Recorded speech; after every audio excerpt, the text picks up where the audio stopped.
কলিজা দিয়ে বুটের ডালের সংমিশ্রণটা সেই ছোটবেলা থেকেই দেখে আসছি না শুধু, এটা কিন্তু বরাবরই খেয়ে আসছি।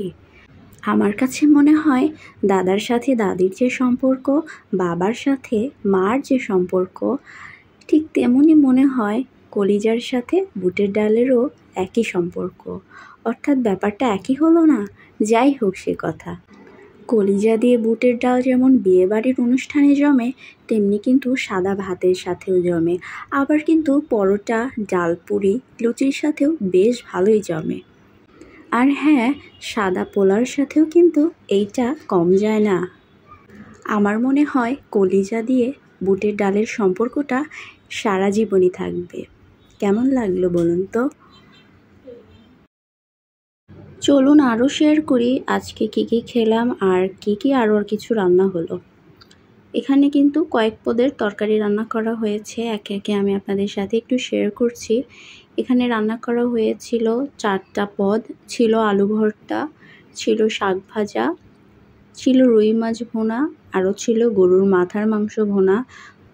তো প্রথমে আমি খেয়ে নিচ্ছি শাক ভাজি দিয়ে। আসলে প্রথমে আমরা ভাজা ভর্তা দিয়েই খেয়ে থাকি। তো এখানে দেখেন গরুর মাথার মাংস অনেকজনই পছন্দ করেন, আবার অনেকজন পছন্দ করে না। তবে আমার কাছে মোটামুটি ভালোই লাগে, খুব বেশি খারাপও লাগে না, আবার আহামরি যে ভালো লাগে তাও না, তবে ভালো লাগে। মাথার মাংসটা খুব ভালো মতো আগে গরম পানি দিয়ে হলুদ দিয়ে সিদ্ধ করে নিয়ে পরিষ্কার করা হয়েছে। পরিষ্কার করার পরেই কিন্তু মাথার মাংসটা রান্না করা হয়, অর্থাৎ খুব ভালো মতো আগে গরম পানি দিয়ে পরিষ্কার করতে হবে। এই যে গরুর মাথাটা কিন্তু খুব ভালো মতো বেশি করে পেঁয়াজ দিয়ে বাটা মশলা দিয়ে ভুনা করা হয়েছিল।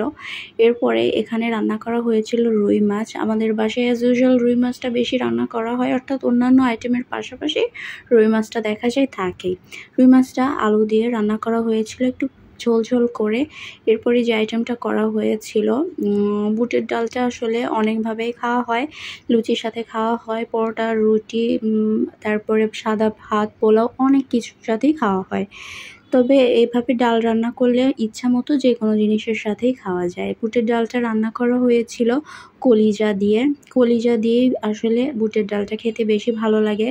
একদম কলিজার পরিমাণ অনেক বেশি, দেখেন ডালের থেকে কলিজার পরিমাণটাই মনে হয় বেশি ছিল।